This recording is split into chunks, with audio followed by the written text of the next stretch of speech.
Have you ever found yourself lying awake at night, your mind endlessly circling around a person who doesn't even know they're on your mind? You try to move on, to forget, but somehow, their face, their words, or even just the memory of a single moment lingers in the corners of your thoughts, refusing to let go. It's like an invisible thread, tugging you back, pulling you into a place you don't want to be. The harder you try to shake it off, the more you feel trapped.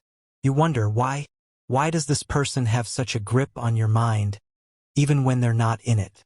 And why does it feel like they're always there, occupying space in your mental world, even when there's no logical reason for it? Let me tell you a story of a woman. Let's call her Emily. She had a colleague at work, someone she interacted with only occasionally, but for reasons she couldn't quite understand, his presence haunted her. It wasn't like she had deep feelings for him or even admired him in any special way. In fact, their interactions were mostly brief and impersonal. Yet, no matter how much she tried to push him out of her mind, he kept showing up.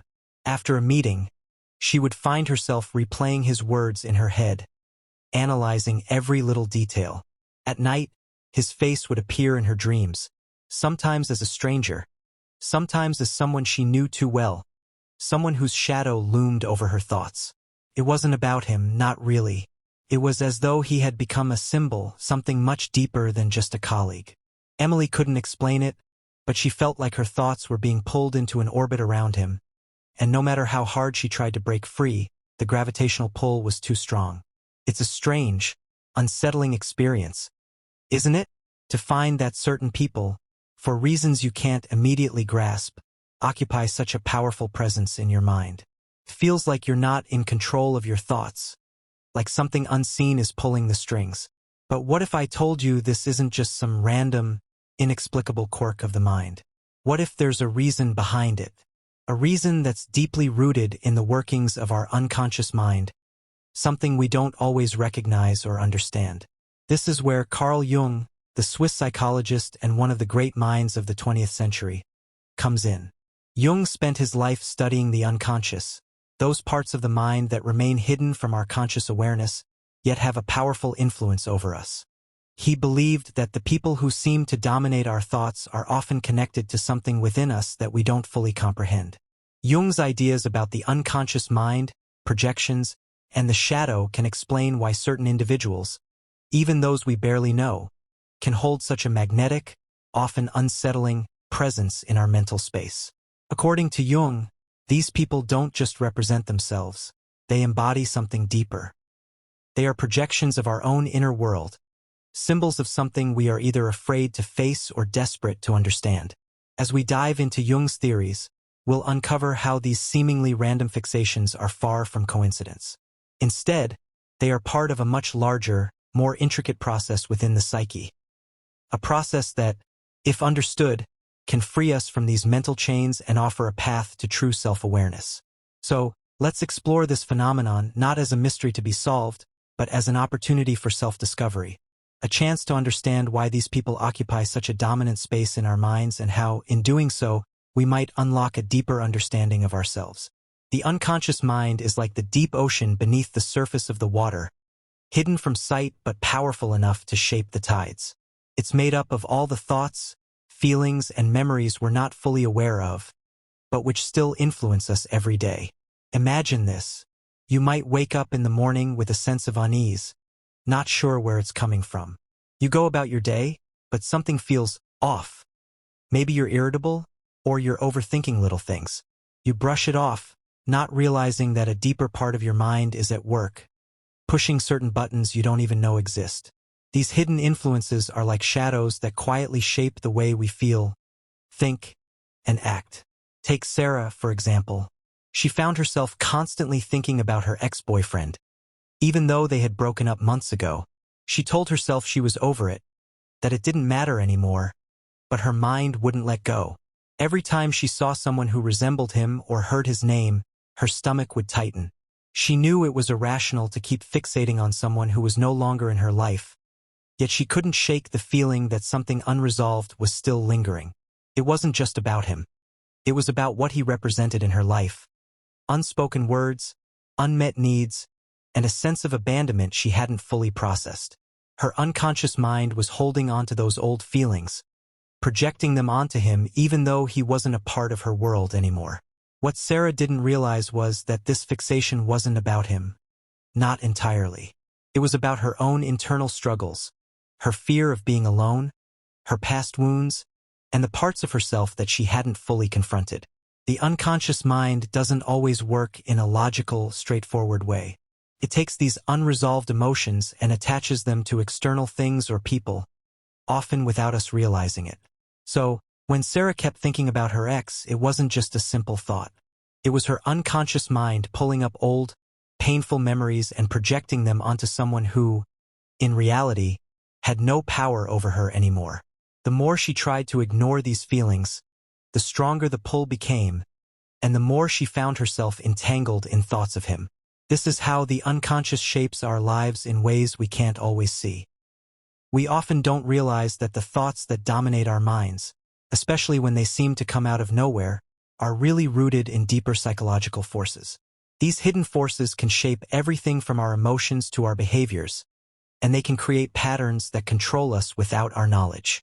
Recognizing the power of the unconscious is the first step in understanding why we become fixated on certain people or situations, and how we can begin to unravel the layers beneath the surface. By doing so, we can take control of our thoughts, break free from unhealthy attachments, and move toward true self-awareness. Have you ever noticed that we all have parts of ourselves that we don't like to acknowledge? Maybe it's a feeling of weakness, a fear of failure, or something we wish we could change but can't bring ourselves to face. These hidden, darker parts of our psyche are what Carl Jung called the shadow. It's the side of us that we push down, avoid, or deny because it's uncomfortable to confront. But here's the catch. Just because we don't acknowledge these parts doesn't mean they go away.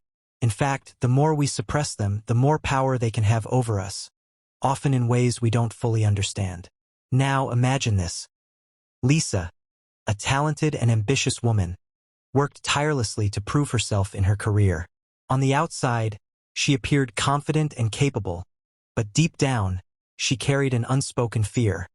She was terrified of being seen as inadequate. Her fear was rooted in childhood experiences where she felt overlooked and underappreciated. Instead of addressing these feelings, she buried them deep inside, telling herself that she was strong enough to push through. But what Lisa didn't realize was that her shadow was still at work, silently shaping her thoughts and actions. One day, she met a colleague, Mark, who had a similar ambition and drive. Lisa noticed how easily Mark could speak in front of a crowd, how confident he seemed in meetings, and how others gravitated toward him. At first, she admired him, but soon something strange happened. She couldn't stop thinking about him. It wasn't just admiration. It was an obsession. Lisa started comparing herself to Mark constantly. She would find herself replaying his every word, analyzing his behavior, and becoming fixated on his success. She felt a deep frustration whenever she saw him succeed, as though his achievements were somehow a reminder of her own insecurities. What Lisa didn't realize was that her obsession with Mark wasn't about him at all. In fact, Mark was a mirror. He was reflecting back to her all the qualities she feared she lacked, all the things her shadow had been hiding from her. She projected her own insecurities and desires onto him, turning him into something more than just a colleague. To her, he became a symbol of everything she wished she could be: outgoing, confident, admired. In reality, Mark wasn't doing anything to make Lisa feel this way. It was all in her mind. Her shadow had taken her fears and projected them onto him, making him seem like a threat to her self-worth. The more she focused on him, the stronger her obsession grew, until it became a constant presence in her thoughts. This is how projection works. When we don't deal with our own unresolved feelings or fears, we unconsciously place them onto others, often making them seem more significant than they truly are. Instead of recognizing that the problem lies within us, we turn our attention to someone else, blaming them or fixating on them. It's an unconscious defense mechanism, but it can trap us in unhealthy patterns of thinking and behavior. By understanding projection and the shadow, we can begin to take back control, face those uncomfortable parts of ourselves, and stop letting our unresolved issues rule our minds. Carl Jung believed that we all carry certain universal symbols in our minds, called archetypes. These are like mental blueprints, deeply embedded in our unconscious, representing different aspects of the human experience. Some of these archetypes are positive, like the wise old man who offers guidance, or the hero who represents courage and strength. Others are more complex, like the anima and animus, the feminine and masculine sides of ourselves. No matter what our gender is, these archetypes shape the way we see the world and even the people around us, often in ways we don't fully realize.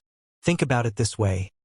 Have you ever met someone and immediately felt drawn to them, like they were exactly what you needed at that moment, even though you barely knew them? It's like they were pulling you in almost magnetically, and you couldn't quite explain why. Maybe it's not just about who they are, it's about what they represent. Take Anna, for example. She met David at a party one evening, and something about him stood out. He was older, wise, and had a calm, reassuring presence.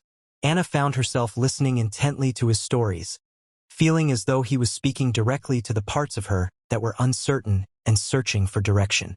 What Anna didn't realize was that David wasn't just a man she found interesting. He represented something much deeper within her. Deep down, Anna had always longed for stability, wisdom, and guidance. She had spent much of her life feeling unsure of herself, constantly second-guessing her decisions. David, in his quiet, wise way, embodied the wise old man archetype. He represented the certainty and wisdom she felt she was missing. Without even knowing it, Anna was drawn to him because he was reflecting a part of herself she hadn't fully recognized. She was subconsciously searching for that missing piece, and David seemed to have it.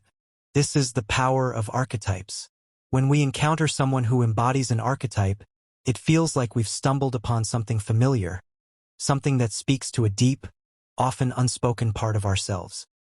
The person may not even realize the role they're playing in our lives, but we feel it, sometimes in a very intense way. In Anna's case, David wasn't just a man. He was a symbol of the stability and wisdom she craved. And this can happen in all sorts of relationships. Whether it's a friend, a partner, or even someone we admire from afar. We're often drawn to people because they represent something we are looking for within ourselves, something we might not have fully embraced yet. By understanding how archetypes work, we can start to see how these unconscious forces shape our connections with others. Sometimes, the people who seem to draw us in are not just others at all.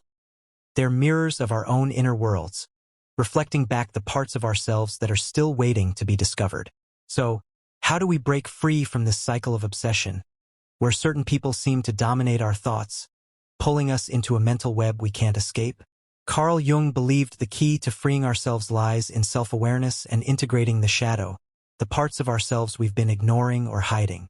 Instead of running from our insecurities, fears, and unresolved issues, we must face them head-on. It's about acknowledging the parts of ourselves that we've repressed, the parts that are still driving our behaviors and projections. By recognizing these unconscious patterns, we stop letting them control us and instead take back our power. Let's return to Sarah's story. Remember how she couldn't stop thinking about her ex, projecting her unhealed wounds onto him? She realized, over time, that her fixation wasn't really about him at all. It was about her own unresolved feelings of abandonment and fear of being unworthy of love. She had been projecting her insecurities onto him, turning him into something far bigger than he was. As she began to reflect on her own life, her fears, and the parts of herself she had been avoiding, Sarah started to see the truth. It wasn't about needing him. It was about needing to heal herself. Through self-awareness and introspection, Sarah slowly started to integrate the shadow parts of herself, the parts that were filled with fear, hurt, and doubt. She realized that by confronting her own feelings of inadequacy, she no longer needed to project them onto someone else. Slowly but surely, she reclaimed her mental space and began to let go of the fixation. Sarah learned that true freedom doesn't come from trying to control her thoughts or avoid certain people. It comes from facing the parts of herself that had been driving those thoughts in the first place. She found peace not by running from her emotions, but by embracing them, understanding their roots, and ultimately, letting them go. This is the power of self-awareness. When we take the time to reflect on why we're so fixated on certain people or experiences, we can begin to break free from those mental chains. By integrating our shadows and confronting our projections, we no longer let unconscious patterns rule our minds. Instead, we regain control over our thoughts and emotions, and in doing so, we unlock a deeper sense of freedom and self-mastery. The more we understand ourselves, the less we need others to reflect back our fears or desires. We become the masters of our own minds, no longer prisoners to the shadows of our past. Understanding the psychological forces that shape our thoughts and behaviors, as Carl Jung reveals, is essential for gaining mastery over our own minds. When we become aware of the unconscious patterns, projections, and shadows that influence us, we start to reclaim control. It's not about controlling every thought or emotion, but about recognizing where they come from and why they affect us. Once we understand these deeper psychological forces, we can stop being ruled by them and begin living with more awareness, freedom, and authenticity. It's the first step toward personal mastery, becoming the person who truly knows themselves, instead of one who is constantly reacting to the world around them. So, here's a thought to leave you with. How much of your obsession with certain people is truly about them, and how much is a reflection of what you have yet to discover within yourself? Are you seeing them clearly, or are they mirroring something deeper, something within you that needs to be understood? If you found this exploration of the mind valuable, don't forget to subscribe. We dive deep into power, psychology, and existential truths, helping you unlock your true potential. Stay tuned for more insights and join the journey towards self-mastery.